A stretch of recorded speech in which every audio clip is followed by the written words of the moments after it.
Everybody, this is Josh Cook, aka Seizures Palace, and we are back with yet another song a week. We are at number 8, and this week's going to be a short one. Basically, I have written a track for a video game that I'm working on called Toronto Graffiti.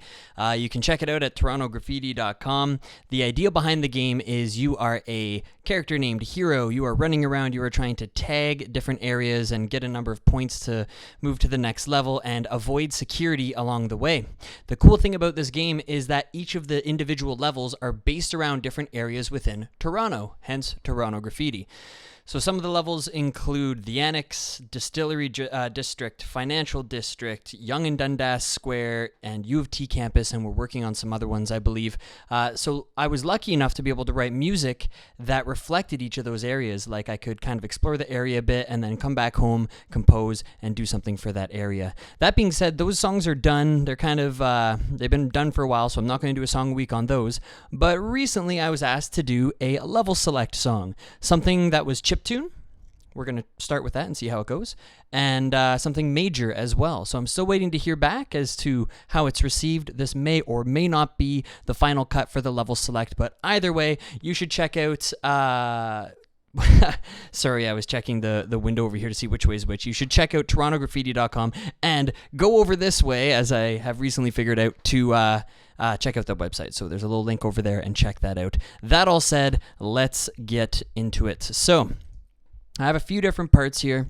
Again, this is the level select, so keep that in mind as you're listening. So I have some drums, super simple stuff. I have a bass drum sample, a snare, and a hi-hat. And these are all stock Ableton sounds. Here's how they sound normally. And with the redux and some EQ that you can't quite see, so give me a second. That's what we get. So I'm going to move over the EQ so you can see that. It's the easiest way to do this.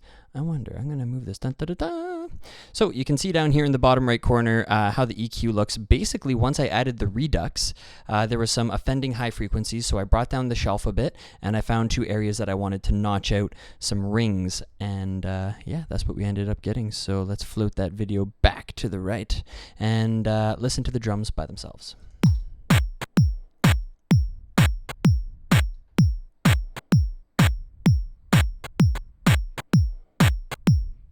So that's what we have there. Nothing too fancy for the most part. You can see the levels over here. They're all pretty equal. I haven't done much processing at all. So there's nothing on the kick outside of... Yeah, there's basically nothing on any of the individual instruments. There's just a bit of redux overall and some EQ overall. Something worth mentioning is that this redux has a hard and a soft button that you can press depending on how much severity you want each little knob tick, so to speak, to control that redux. That being said, I'm shooting for an 8-bit sound, so I thought, hey, why not try the number 8? I don't think 8 is actually 8-bit at all, because as the number increases, it gets more and more distorted, whereas the more bits that we perceive, it should be clearer, right? So anyway, I still found that 8, while on the hard setting, was some sort of magic setting that worked for me, so feel free to try that out or start with that as a starting point. So that's our drums. We're heading over to a percussive lead. Why is it called a percussive lead? Well, let's listen to it. So you can hear that there's a lot of percussive quality to it. There's almost like a built-in snare drum. So that being said, if I just hold down a note, you'll get to hear what the full sequenced version of this sound sounds like.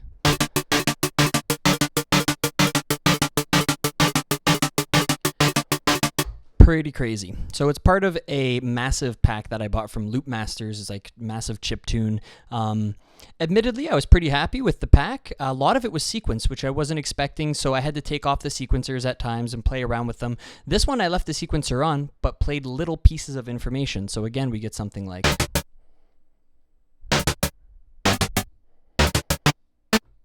just little snippets of sound, so that way it can't develop into these this interesting sort of development of harmony or melody or whatever you want to call it. That sound.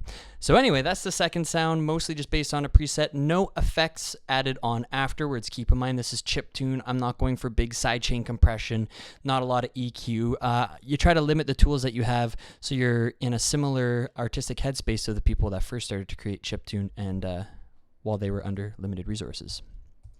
Here's our coin sound.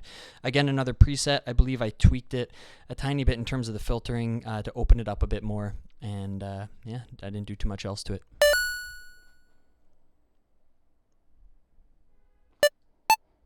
So again, just little snippets of the sound and then the full coin sound, which wasn't sequenced, so that works out well. An arpeggiator, the only thing that's on this instance of Massive is in fact an arpeggiator, so nothing too crazy going on there. Here's the sound.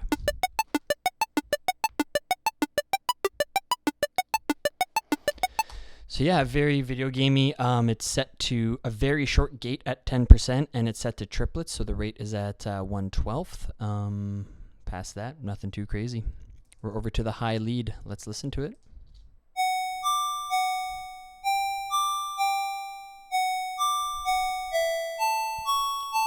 Okay, so there it is. That one I made. It was really simple. As you can hear, I used the smooth square wave. I kept it right in the middle in terms of position. This other oscillator doesn't even need to be on, really. No modulation, no noise, no feedback, no effects, no filtering, nothing too crazy. I opened up a envelope here.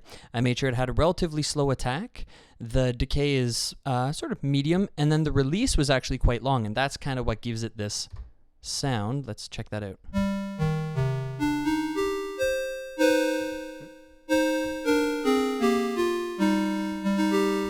That's kind of nice. It's a little bit more like old school harp sounds within Chiptune, so that was fun and relatively simple. So there's that. And then a low lead. So let's check that out. Nothing too fancy on this one either. Again, keeping it nice and simple. This one looks a little more developed, and in fact it is. I didn't do too much with this one. I renamed it so it looks like I created it from scratch. I didn't. I changed a preset and renamed it. But this was an instance of one of those sequenced presets within the Massive Chiptune through Loopmasters, where I just took off all the sequencing and I stripped it down into something a little more simple. So when I first opened that, it would have done something like... It would have had like a set of notes, and then as I hold a note, it would keep repeating that pattern. Stripped all that off, and where... excuse me, where that gets done is in the LFOs and performers and step over here. There's some stuff going on there, and I just made sure to strip that all off. So this 6 was set to a lot of different knobs around here and pitches and all this other stuff. So stripped that off, kept it simple. And then again, collectively together, it sounds something like this.